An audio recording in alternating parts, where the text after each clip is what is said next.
The steps for subtracting fractions are exactly the same as the steps for adding fractions.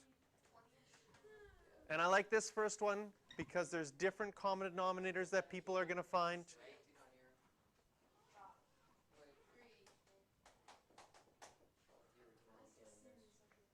So I would like you to try this one on your own and get a common denominator.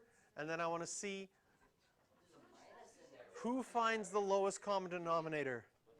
If you have to reduce your fraction in the end,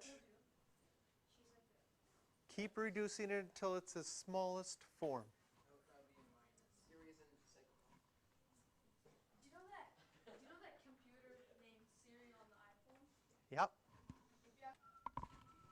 So what did you choose? If you picked 12 as your denominator, what did you multiply 6 by? 6 By 2 and by 2. So did you get 10 over 12? Minus. And what did you multiply your 3 by? 4. Times 4 and times 4. And you'd get 4. I'm confused. And 10 minus 4 is? 6. So the only thing different between adding and subtracting is you're subtracting instead of adding. And we can reduce this. This is the same as 1/2. Excellent. Did anybody else pick a different denominator? What'd you pick? 6. Okay.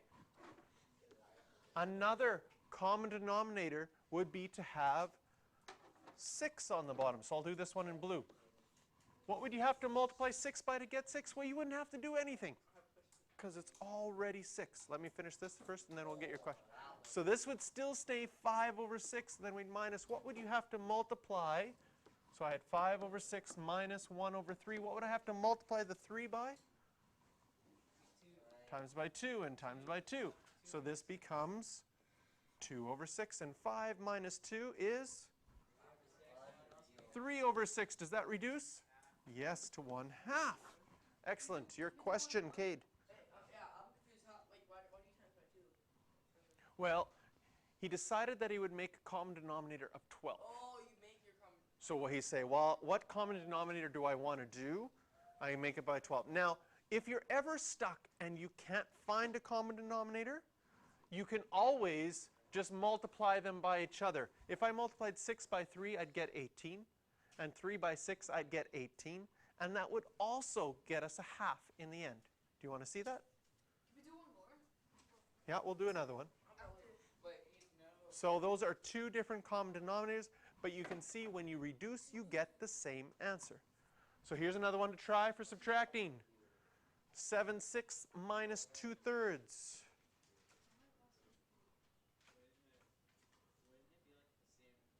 Same kind of idea? Yes?